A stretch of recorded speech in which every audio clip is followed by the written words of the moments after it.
Alex, a short home exercise to work on until we get to meet next. I'd like to start you on your back, knees bent, and I feel like it's important that we start with definitely breath work. So we'll take a breath in through the nose and let that breath come out through the mouth. And Alex, I would encourage you to spend a good minute to a minute and a half just being present with your breath, just bringing that awareness. We're not trying to overbreathe because we're not doing a lot of activity, but it can just set the tone and just, again, bring you into a little bit more presence before you start your exercise and activity.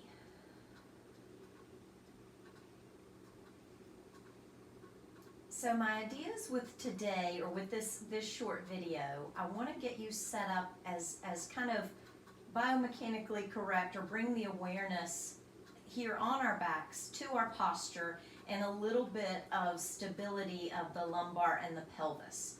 So I want to start with some movement to note I'm going to ask you to start with some movement to note positioning of the pelvis. So belly button being 12 o'clock, pubic bone being 6 o'clock.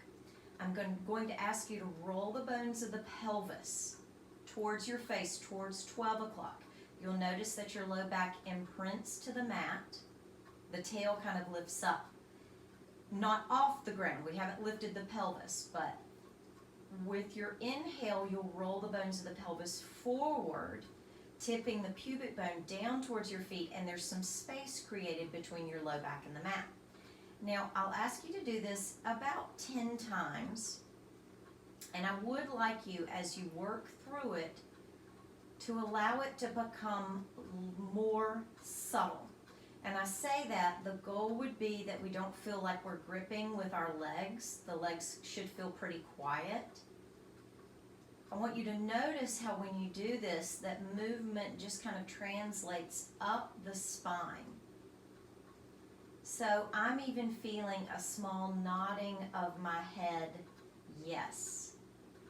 So as I roll the pelvis back to the face, my tail tips up, I might notice that my chin nods up a little bit. As I roll the pelvis down and forward towards my feet, I might notice that my chin tips down a little bit.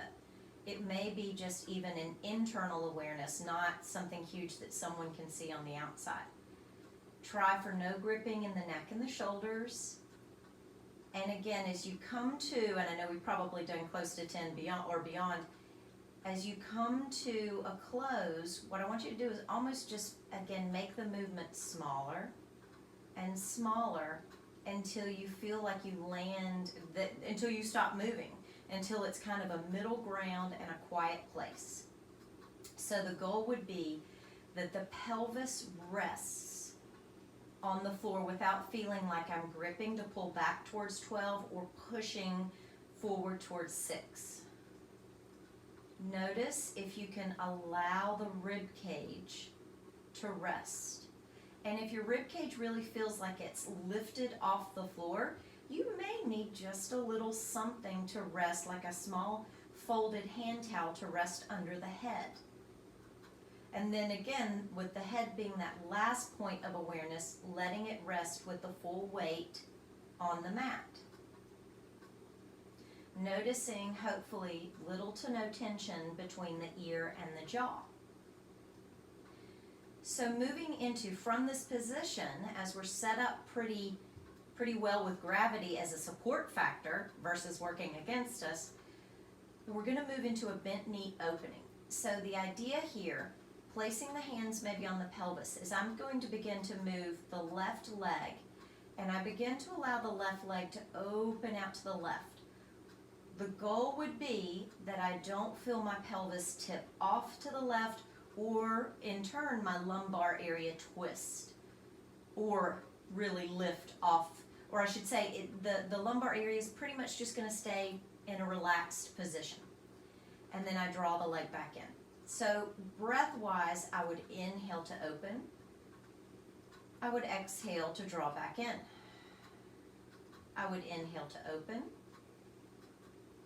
I would exhale to draw back in. The range of motion is going to be based upon how steady you can keep the pelvis and the lumbar.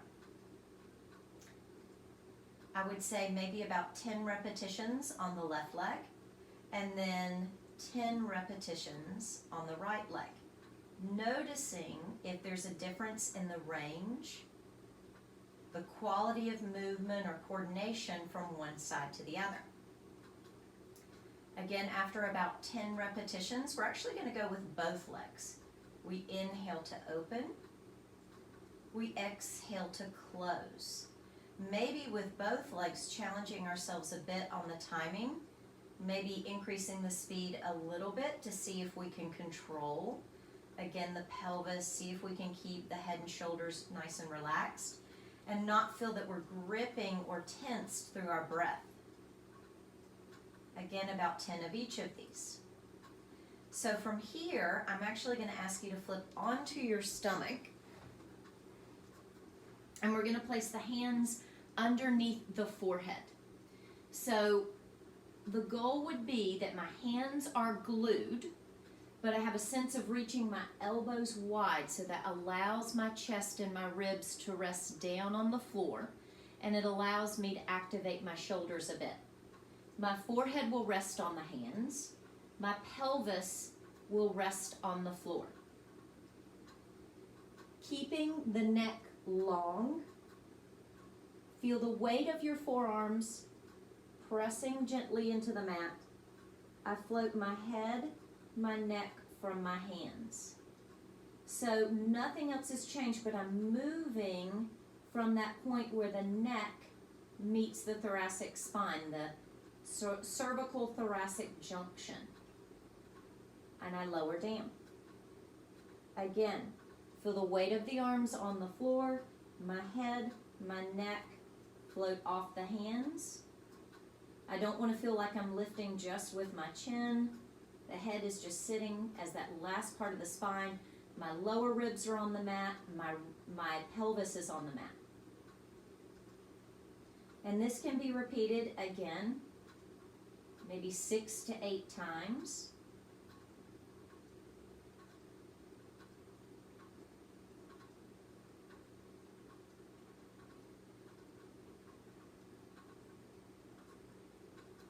Alex, I hope this helps, and I look forward to meeting with you again soon.